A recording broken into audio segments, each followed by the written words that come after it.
उम्मीद करता हूँ आप तमाम हजरात खैरियत से होंगे।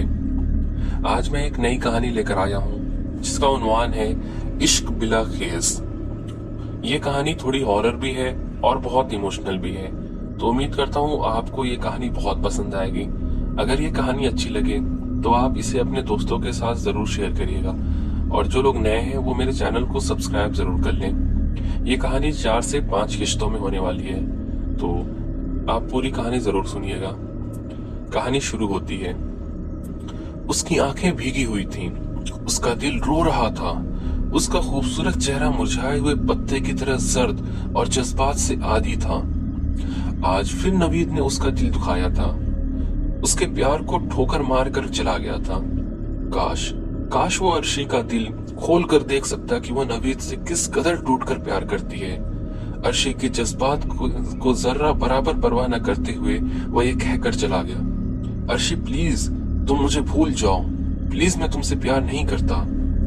और अर्शी, जिसके दिल में नवीद के लिए बेलूस मोहब्बत का समंदर ठाठे मार रहा था, खामोशी की तस्वीर बनी खड़ी रही।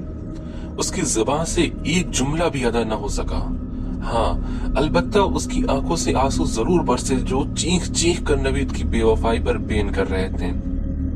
वो अर्शी जिसने नवीद के साथ अपना खुशगवार बचपन बिताया था, वो अर्शी जिसे बचपन से ही नवीद के नाम से मनबूस करके कर दिया गया था, जिसने अपनी जिंदगी का हर लम्हा नवीद की यादों से सजाया था, जिसके जिस्म में नवीद के नाम की सांसें चलती थीं, जिसकी आंखों में नवीद था। आखिर कैसे वो नवीद को भुला सकती थी? उस नवीद को जो खुद से ज्यादा अर्शी को चाहता था, जिसने अर्शी से मोहब्बत के अहद व पैमान किए थे, जिसने कभी अर्शी के वजूद को बुरी नजरों से न देखा था और हमेशा वो मोहब्बत भरी नजरे पाकीज़गी के पानी से धोकर अर्शी के वजूद पर डालता था, वो इतना बदल गया क्यों? आखिर वो उसके साथ क्या हुआ? वो इतना बेपरवाह कैसे हो गया?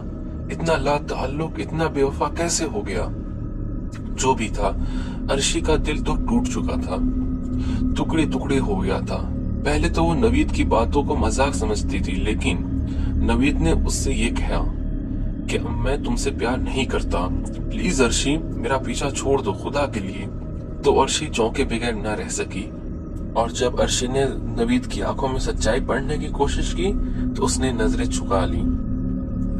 अर्शी और नवीद दोनों कजिन थे, पहले गांव में रहा करते थे, 3 साल पहले ही शहर आए थे। अर्शी और नवीद ने इकट्ठा यूनिवर्सिटी में दाखिला लिया और एक ही डिपार्टमेंट में रहने लगे। उनका प्यार मिसाली था, सबको मालूम था कि दोनों एक दूसरे को चाहते हैं और मुस्तकबिल में दोनों एक दूसरे के साथी बनने वाले हैं। 1 माह पहले नवीद अपने आबाई गांव अपने एक दोस्त से मिलने गया था। वहां से वापस आने के बाद नवीद कुछ उखड़ा और परेशान सा रहने लगा। उसका दिल किसी काम में नहीं लगता था। वह नवीद जो यूनिवर्सिटी का एक शौक और चंचल और नुमाया स्टूडेंट था, अब वह हर वक्त बुझा सा रहने लगा था। ये बात यूनिवर्सिटी के अलावा उसके घर वालों ने भी महसूस की, लेकिन वो किसी से कुछ न कहता, सिवाय उसके कि कुछ नहीं हुआ है मुझे, मैं बिल्कुल ठीक हूँ। लोगों ने उसे मजीद गुरेदना छोड़ दिया, लेकिन अर्शी उसकी परेशानी में उसे तन्हा छोड़ने वाली नहीं थी।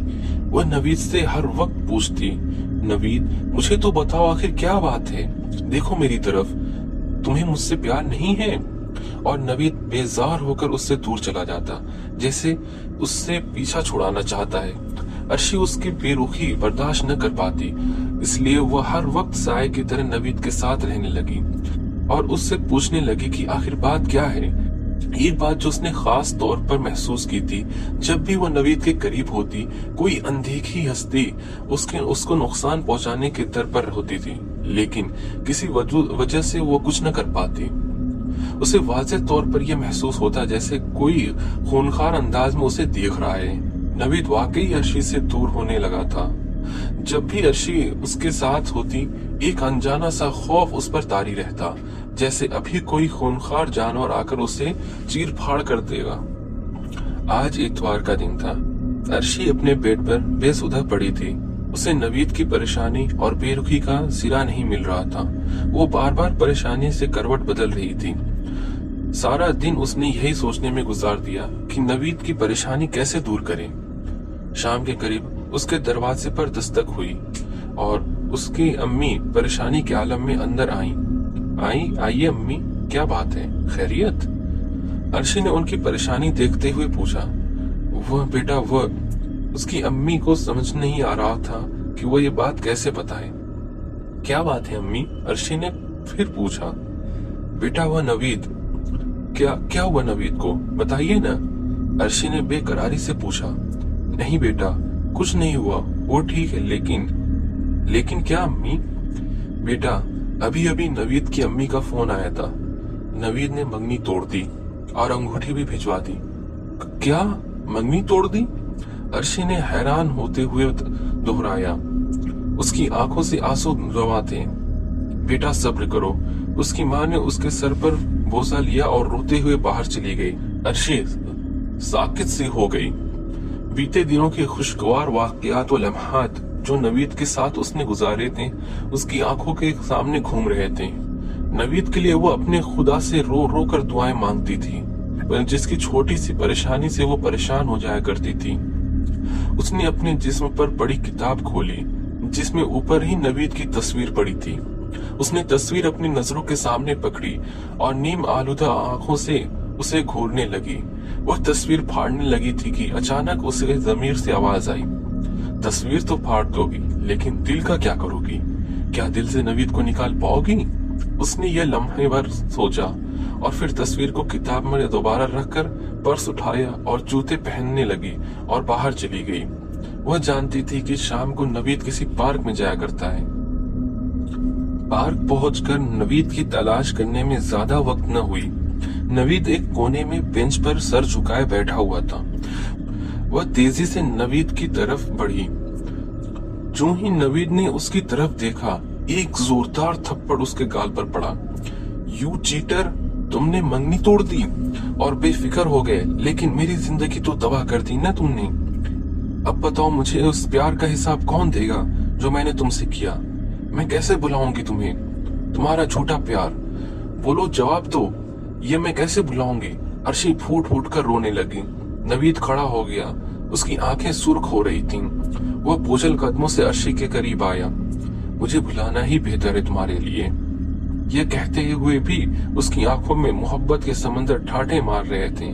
वह खामोशी से सर झुकाए एक तरफ चल दिया, जबकि अर्शी वहीं बैठी अब भीगी आंखों से उसे जाता हुआ देख रही थी। सुना है प्यार, मोहब्बत, उल्फत, चाहत, ये सब एक ही पहलू के चार नाम हैं, लेकिन इश्क उन सब से कतान मुख्तलिफ है। मोहब्बत में जिस्म पिघलता है, दिल रोता है, लेकिन इश्क में रूह जलती है। और अर्शी की कैफियत भी यही थी। उसकी रूह सुलग रही थी क्योंकि उसे नवीद से इश्क हो चला था। वो घर आ गई और सारी रात रोती रही। रात के 2 बजे तो तहज्जुद पढ़ी और खुदा से दुआ करती रही।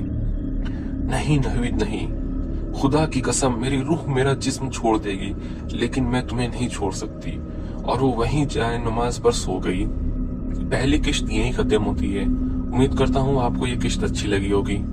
अगली किश्त भी जल्द अपलोड कर दी जाएगी। अगर आपको ये स्टोरी अच्छी लगी तो आप मेरे चैनल को सब्सक्राइब जरूर करें और अपने दोस्तों के साथ भी इसे शेयर करें। फिर मिलते हैं अगली किश्त में, तब तक के लिए जज़ाकल्लाहु खैर।